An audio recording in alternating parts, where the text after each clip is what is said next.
Welcome back, Hive Mind. This is Shalzar with Hive Mind Gaming, coming at you with another Raid Shadow Legends video.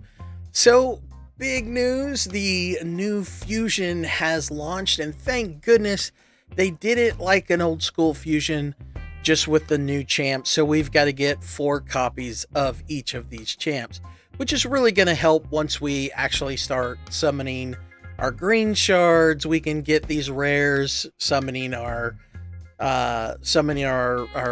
during our summoning events. We can get rares, so looking forward to getting into that. All right, so big news coming out. The first thing, just so as a reminder, you have until the 11th to get all your gear switched out, changed over, and reworked. This is a good chance to get your Lydia, which I was able to get because of this silver cost reduction, so thank goodness for that. Unfortunately, it ends on the 11th, so it's the 7th now that when I'm recording. So if it's past the 11th, you've already missed this news broadcast, I guess. All right, next we've got the new update. So these are the updates that were implemented. We've got the saved teams and skill instructions. So this is actually fantastic. Let's go check that out real quick. So if we go into, well, anything, and for instance, we've got 10 per arena and 10 per PvE. So PvP, player versus player, we've got 10 possibilities, and for PvP or PvE, player versus environment, we have 10 as well. Unfortunately, there's a ton of different things we have to save teams for in the PvE portion of the game, so 10 just doesn't do it. All right, so if we go to team makeup, this button right here, we can actually put in here a team for our choosing. So right here, I set this up in 3v3 arena in Blender. So what you can do, if you click this box, it always starts on auto. So basically what I did is I went through here because this young lady likes to use her A3 as her primary. So what I did is I went in and made her blinding glow, which is her ally attack ability, to attack first, to be her primary skill when she's attacking. So it's on an attack first basis. So at that point, she attacks with that, and then it goes back into her normal rotation after that. Hopefully, I mean, the other team is dead by the time that happens, so it doesn't matter. And so I can now put that on auto. So as soon as the game starts, we just go right into playing. You know, it goes right into it for me. So let's take a look. If we place that, it automatically starts on auto because I clicked that button. And so we go into it and it runs it for us. All right, so it automatically goes into it. It sets everything up, and boom, it does her ally attack first, and done. But yeah, so that's going to be a lot more fun. That's going to make arena, that's going to make clan boss, because you're constantly going through, which I've already got a team set up for Ultra Nightmare. The only problem, see, this is one of the things that I have a complaint about, there only being 10 slots, because now I've got, you know, at least 2 clan bosses that I fight on a regular basis. You know, I can 2 key Ultra Nightmare, and I can 1 key Nightmare. So now I can 3 setups. And then on top of that, you've got the different affinities, which means I have to switch out champions for that as well. It's annoying that it's only 10, I guess, is the best way to put that. All right, so the save teams, skill instructions, the opener, all that is part of what I just went over. Next, we've got the clan versus clan. Now, this was a huge one. This one is just laughable. So basically what they're doing is they're adding personal rewards into clan versus clan. It's not taking the place of the clan rewards. It's just in addition to. Apparently it's going to be every other clan versus clan, or just not every single one. I don't know. It would make sense if they just did it every other one, but it's going to be in addition to, and you only receive them if your clan beat the clan you were up against. It's just dumb, guys. I mean, just absolutely dumb. Just more money. Just how can I get my players to spend more money? Well, that's one way of doing it. And the only people, I mean, to be honest, as much as my clan plays in clan versus clan, we don't care that people don't spend money. So we were at, like, I think we were at tier 3 or whatever it was. We were at like second from the top tier when clan versus clan first started. That's the strength of our clan. But because we don't require people to spend money on it, then we've been booted down all the way to the bottom, which I could give two rats' asses about. Because I'm not going to require my clan to spend money. I'm just not. It's stupid that there's clans out there that require that. It's just absolutely dumb. And this is just another thing that's been added that is just another cash grab, and Polarium are douchebags for that. All right, and the reason I say that is because they've got some really good jewelry pieces, and the fact that this is the only way to get those jewelry pieces is bullshit. Just plain simple bullshit.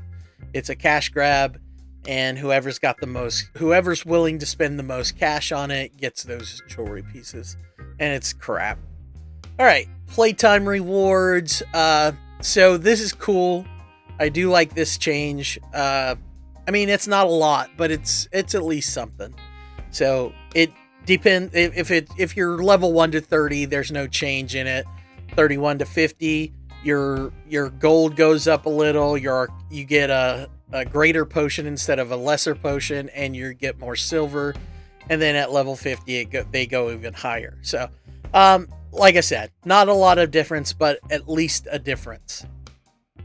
All right, next is champions and battle fixes. The visual effects have been added to the Affinity Breaker artifact set. That's cool. Fixed how Gorlus Hellmaw is displayed in the index. Interesting. Okay, I'm gonna have to check that out. Then improve the lighting effects on the Doom Tower boss floors. Oh, cool. Urgos, the soul cages, and Prundar's default stances. Changed Cheney's avatar icon. Fixed champion movement animations that trigger after damage is taken while champions are either running or already dead.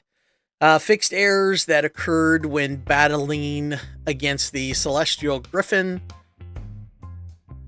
I thought it was Grithon. Whatever.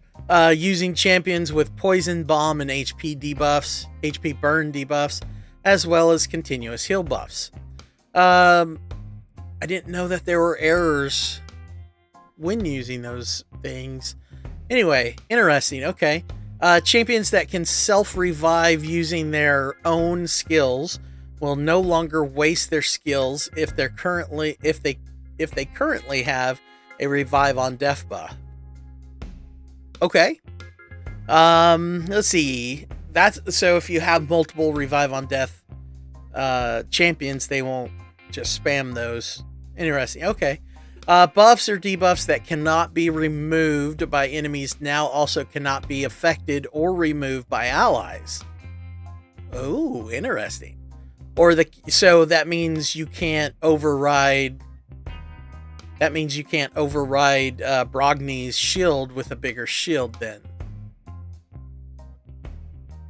Or does it just add to it?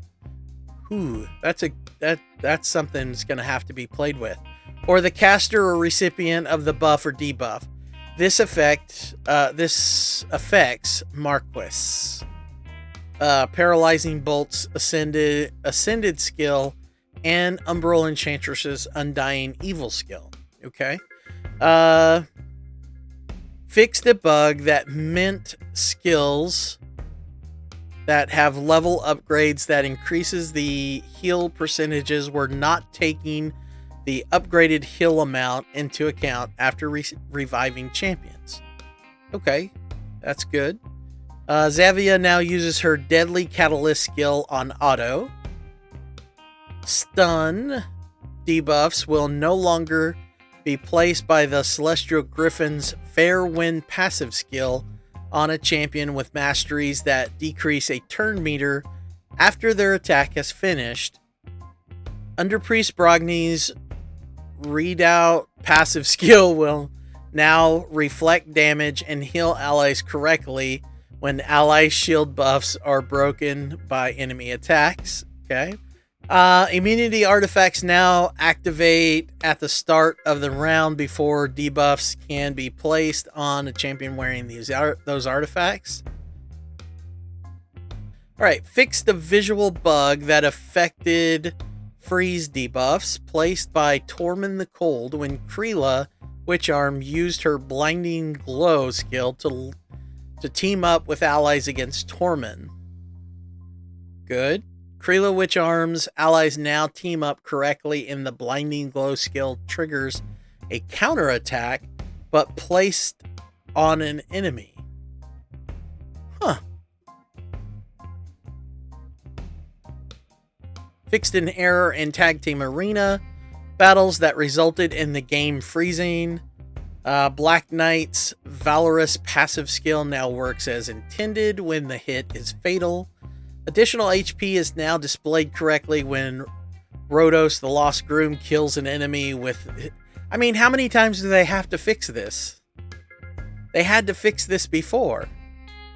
Alright, fixed a... Because, I mean, I remember way back in the day when this was a huge issue, because you would think you had the guy dead, and you would have to beat on him for like 5 more turns before he actually died, because it never showed the level, and I thought they fixed that already. Alright, fix the sound error that occurred when Dracomorph used the Seeping Pain skill against the Celestial Griffin. Oh, I wish I knew what that was. I wish I knew. I wish I had that error. I'm not bitter that I don't have a Dracomorph. Not at all. Alright, let's see. Fixed a bug that caused the game to freeze after summoning Finchie from Champion Fragments. Volgas' Festering Dynamo passive skill is no longer triggered by the Bulwark and Selfless Defender masteries. Alright, enemy max HP is now decreased correctly when a Destroy artifact set is equipped. Thank God. I mean, why wouldn't you have it work correctly? Fixed a bug that resulted in the camera returning to the location of the previous battle round. Some of these are fantastic. I mean, the bugs are fantastic. The fact that they had to fix them, I mean, the fact that they did fix them is great, but the bugs some of them are great. All right, block revive effects placed by the clan boss after 50th turn can no longer be removed. Okay. Fixed the bug that caused the game to freeze when Inquisitor Shamel fought against the Nether Spider. Whisper's Charge Assault skill now correctly places an increased crit rate buff. Alright, game experience enhancements. Champion names have been added to the index to make it easier to navigate. That is awesome, by the way. So that is this. So it makes it a whole lot more area to scroll down, because as you can see, they completely changed the look of this area. So the champions are spaced out more. They've got a lot more room, shows that their support, and then their name, which is fantastic. Because when you're looking for a specific champ, because there's so many thumbnails for each of these champs, these avatars, so it's just so much nicer to have their names there, so you could quickly go, oh, that's the one I'm looking for. Yeah, so that was actually a good change. I really, really like that change. All right, then we've got a quick travel option has been added to the campaign stages starting at level 50. You will be able to dive right back into your most recent play campaign stage with a single tap from the game modes window. Okay, so what that's talking about is this right here. This little spot right here, you click on it and it takes you directly to the last stage that you were on, and you can just farm away to your little heart's content. You don't have to go through all that extra clicking to get to those locations. So that's actually a pretty good update, actually. So I'm glad that they did that. That's really nice. All right, next we added an interface to quickly jump to the progress missions directly from Ramatu Drake's Blood or Arbiter in the index. So what that's talking about, which is really cool. I dig this. So if you go in here and you're looking at him and you're thinking how cool he looks, what would it take to get him? You go to this little eye for information. You click on it and it has go to, and it brings you to here. And Arbiter is the same way. So if you don't have Arbiter yet, or even if you do and you're just you want to go see where you're at on the dragon missions, it goes to the same location. So actually really cool. I mean, I don't know how often I'll use it or if I'll ever use it, but the fact that it's in there to be used is kind of neat. All right, total team power will now be shown in the battle and battle log tabs in both classic and tag team arena. Whatever. Let's see. Added an option to keep auto battle on by default in both classic and tag team arena, as well as clan boss. Yes, that was the little checkbox that we looked at earlier. Sorting by rank is now the default sorting option for the pre-battle team selection screens, which is awesome. A new sorting option by rarity has been added to the collection in tavern and all battle modes. That's awesome. Fix a visual bug with the tag team progress bar on iOS devices. The progress of the craft 10 artifacts at the forge using rank charms missions is now calculated immediately upon completion. Okay, that's cool. Fixed a bug that caused players who are not currently in clans to be unable to see the clan versus clan tournament UI prior to tournament launch in certain situations. The red dot indicator won't display in the Bastion after claiming rewards for completing progress missions in part 4. I mean, I wish they would fix their red dot situation. I mean, there are so many, especially like in the index and like in here. I mean, I had one earlier that, oh yeah, it's still there. Okay, so I go to just new, I take it off. Usually that would clear it, but it's not. It's just annoying. Absolutely annoying. For those of you that hate seeing red dots everywhere, my apologies. I can't get rid of it. So yeah, I wish they would just fix their red dot situation. I mean, they're freaking everywhere and you can't seem to get rid of them sometimes. All right, the progress of the deal 75 million damage to the Demon Lord on Nightmare difficulty mission will be calculated correctly after changing clans, okay? And then screen scrolling now works smoothly in the members tab of the clan versus clan tournament UI when there are more than 15 clan members in the list. So, well, good, because that was really annoying where you couldn't scroll back up and down without, like, giving blood or something. All right, champion ratings will now be saved when leaving the interface and visiting locations from the recommended artifacts tab. And then a clan boss key tooltip will now be shown in the inbox after tapping on the item. All right, next to talk about is the 11 new champions that just came out. We got 3 legendaries, we've got 4 epics, and 4 rares. So, I mean, I've already done a video about these skills, so I just want to check out their art. So let's start at the bottom. So we've got a couple of the... Wow. All right, so first off, why does she have to have nipple rings on the outside of her armor? I mean, really? Why? Just why? All right, so we're going to bypass that. If we bypass the nipple rings, the rest of the outfit looks sick. I mean, that weapon, for one. What's that called? Well, it's just a glaive, isn't it? I mean, just sick, dude. Oh my god. That's such a sick outfit. Sick armor. It's just good. And then she's got a patch on. That's so good. Man, that is good. Alright. Oops, wrong guy. Then we've got this guy. Oh, he looks cool. Oh, I really like his look. See, this is another thing that man, they put so much work and energy into this art, and you can't even scroll out enough or raise it up enough to actually see all of it.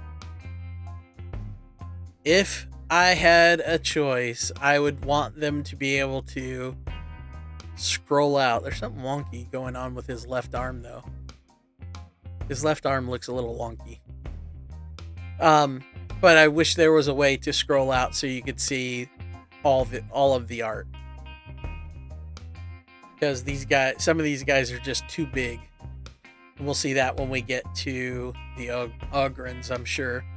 All right, then we've got one of the epics are in here too, I believe. Yep, this guy.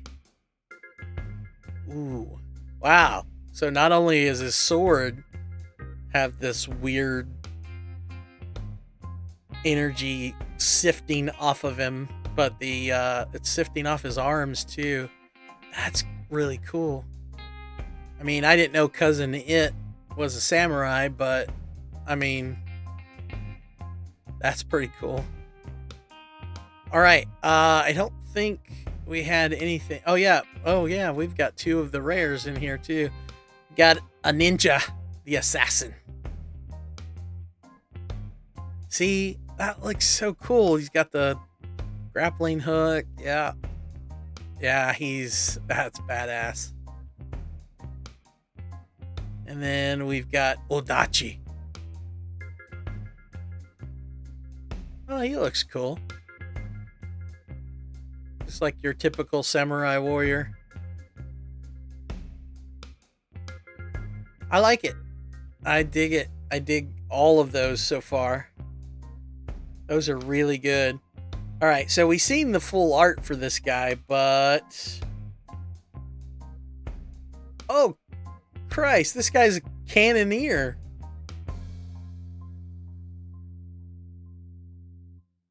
Oh, so this dude's like an engineer, I guess. He's got the big hammer, got the bombs or grenades or whatever. These are probably things that he shoots out of his cannons. That's badass. That is badass that this dude's a cannoneer. Look, got all his cannonballs down there. So I hope that I hope that in his animations he's able to actually fire those cannons. That would be cool, but I doubt that's going to be the case. All right, well, I'll probably be disappointed in that, but either way. All right, next we've got Hellborn, which is another rare. Oh, dude. Dude, look how sick that chick is, man. That is sick, dude. Wow. The coloring on her is just gross. Damn, they did a good job on her. They did a sick job on her. Oh, I love it. I absolutely love it. All right, next going up the row here, we've got Huffleries, who is our walrus or our hippo man, which is kind of cool. I mean, I feel like he should probably have a little more clothes on, but I mean, I guess that's all right. I don't know what the big urn is on his back. Maybe that's his dad or something. They cremated his pops or grandfather or something. Takes his family into battle with him. Who knows? But I love the fact that there's a hippo man in the game. That's just too cool. Huffleries the Tusk. Next, we got the Scathix. Oh, dude. First off, the giant fish hook. And then the fish all over his body. I mean, he's just a fisherman. He's come here to go fishing, and you guys keep messing with him. The guy's just trying to make a living, and you guys keep messing with him. Dude, that dude's sick looking. That's cool. I dig it. I dig that a lot, actually. I don't know why I do. I really shouldn't, but it really looks cool. Oh, the tattoos on his stomach. Oh, that's fantastic. That is too funny. That's fantastic. I love it. I love it. All right. So we've got a couple in here. The first is our rare, and he's going to be our void rare. Michaelis. That's pretty cool. So he's got like a mushroom theme because he's got the mushrooms all over his body and on his eyes. Oh, that's gross. It's kind of gross, actually. Kind of sick looking. I kind of dig it, though. That's pretty cool. I like the art style on a lot of these Ogren. Siege Hulk. Okay, so that is just too cool.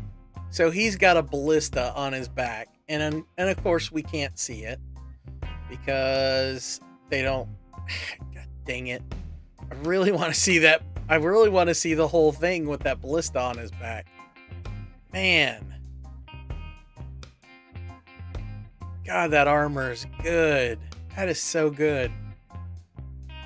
Dadgummit, man! Why can't they fix that to where you could see the ballista on his back? That is so good. That is such a cool model. That is such a cool model. So I think that's it for all of them that were released. I really do like a lot of the art styles that they have for these guys, and I'm happy that they're doing the fusion like this, though. I really am happy that it's not one of those hybrid fusions like they did with Brogni. So, but let me know in the comments who your favorite characters are. Let me know if you're going to go for this fusion. So, but that's it for this video. If you like what you see and you want to see more, hit the like button and join the Hive by hitting the subscribe button. And we'll see you all soon. Bye-bye.